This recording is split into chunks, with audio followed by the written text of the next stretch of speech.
Good morning. So my morning client ended up canceling, so I am going to actually do a kind of get ready with me, but like a root smudge get ready with me. So I left my hair crazy obviously today. It doesn't look great. But here's my problem. Do you see all of my roots? They're getting too light, so it's supposed to go from a deep red into like an orange and then like yellowy coral ends. But right now I have this like band right here. So what I need to do is go back in and add some dark roots again. So what I'm going to do is, you can see way better there. So see how it's like getting lighter here?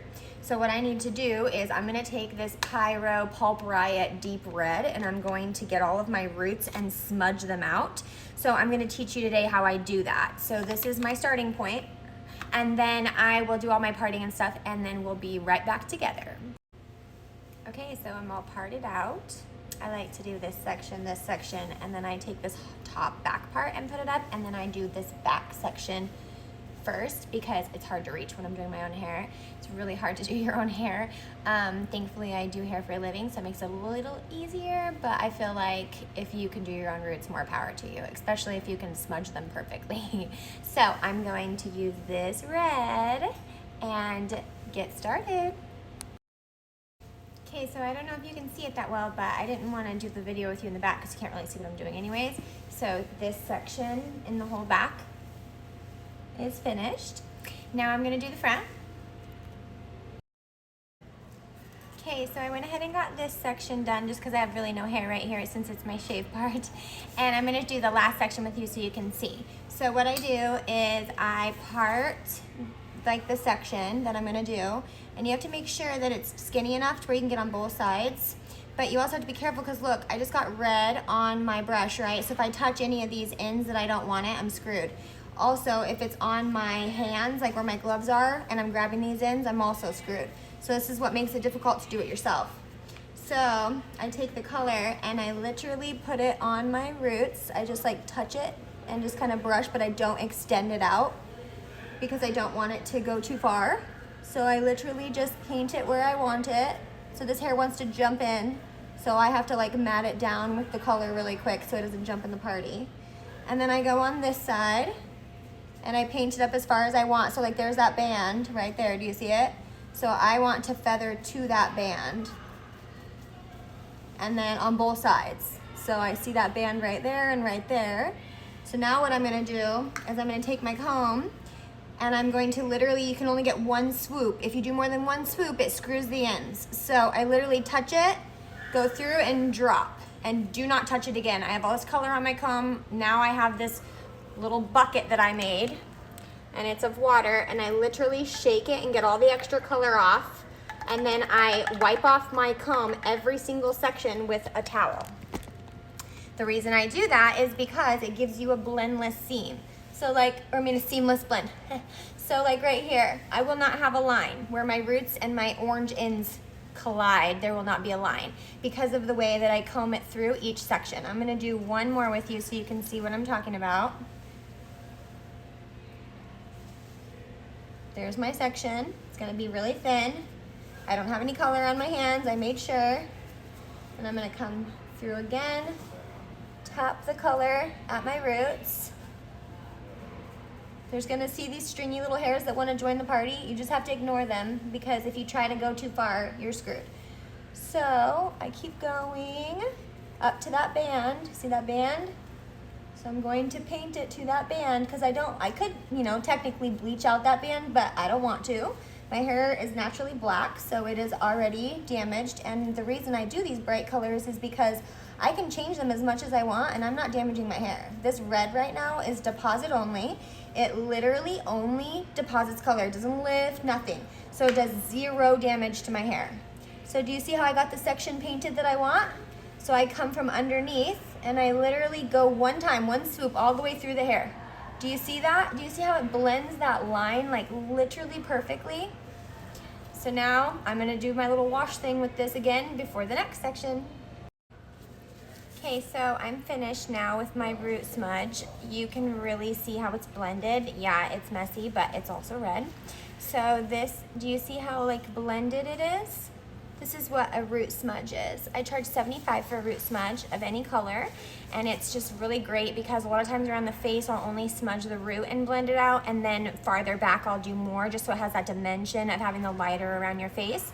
But it's really great for gray coverage and also just for blending in, like maybe you are sick of getting highlights or you're sick of the color you've been doing, and so you want to take what your grow out is naturally and just blend that color out so that you don't have to lose all the color you have on maybe your mid shaft and ends, but you also don't want that bowl that you have going on from your grow out line. So this is a great alternative to smudge that out and blend it so it looks natural and you don't have that harsh line when you try to wear a ponytail or anything back away from your face that gives you that line. So anyways, I'm going to go under the hood dryer now for about half an hour. The thing about these bright colors is there's no chemicals, like I said, and so they're great for no damage, but they're not great for staying on unless you do the cute little tricks that I've learned over the years. So the couple tricks I'll give you is heat is huge, because there's no chemical to open the cuticle of your hair to make it stay, right? So if you use heat, the heat opens the cuticle of your hair and then it soaks in that color, and then when it cools down, the cuticle closes again and it makes the colors kind of stain on the inside of the hair and the outside versus just staining the outside of the hair. My other tip I'll give you after I wash my hair out. Stick with me. Okay, so I was just under the hood dryer for actually 40 minutes because I feel like the longer you can leave it on, the better. But once the color gets dried out, it stops processing. So I took the bag off, and this is what we have left. I don't know what's going on right here. But anyways, I'm gonna go wash it out, and then I will show you the end results. So we're at the shampoo bowl. So now for the shampoo that we're gonna use today at the salon is we're gonna use this sulfate free, because sulfate strips color, and I just did my color and it already doesn't have chemicals, so I gotta do everything I can to make sure that it stays in. So sulfate free shampoo, your best friend when you do any type of hair color. It also is a repair, so I damage my hair obviously since it's naturally black. I have to bleach it in order to do these fun colors. So I'm gonna be using this today. Oh, it makes the labels backwards. And I'm gonna be using this hair mask afterwards because it's also the repair that goes with it, and I just feel like it makes my ends feel really nice. I'm gonna get going on that. Whoa. All right, guys, I wanted to give you an actual look at the hair mask we were using because I'm a dork and I was showing you with it backwards. So you can read it this way. This is in one of our holiday house packs that we have, but it's the reparative mask. So it's the conditioner that goes with the shampoo. But what's awesome about it is if you read it, it says that it is a reparative mask, and then it says the reason it works is it reconstructs the hair fiber deep down, and when you use it over time, it makes your hair resistant to breakage. You leave it on for 5 minutes and then you rinse it out with hot water in style. So this is an at-home hair mask that you use regularly, and it builds the strength of your hair so it doesn't snap off so quickly. Alright guys, so we are going to use these styling products. I'm all washed out, hair mask is out, and we are going to use this blowout cream and this thermal air mist heat protectant, and then I'm just going to use a little bit of this crystal hair oil. I really like it just for my ends. Can't touch my roots because it makes me look like a grease ball, but definitely good on my ends. And the reason I'm using this aerosol one instead of a liquid is my hair's really fine and it likes to hold on to product and look gunky. So this one's such a light mist that it doesn't do that to me. I wanted you to see how like thin and fine my hair looks before I blow dry it.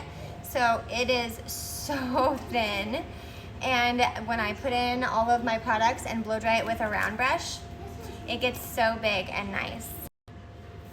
All right, and here is the finished product. So I get so much body when I round brush my hair. It's crazy. I just get so much body. But this is a root shade, so you see how it's all dark now with the roots? And it has all this depth, and then my ends still look really bright. So when I wear it back, it looks dark, and when I wear it forward or down, it looks bright. That's a root melt, guys.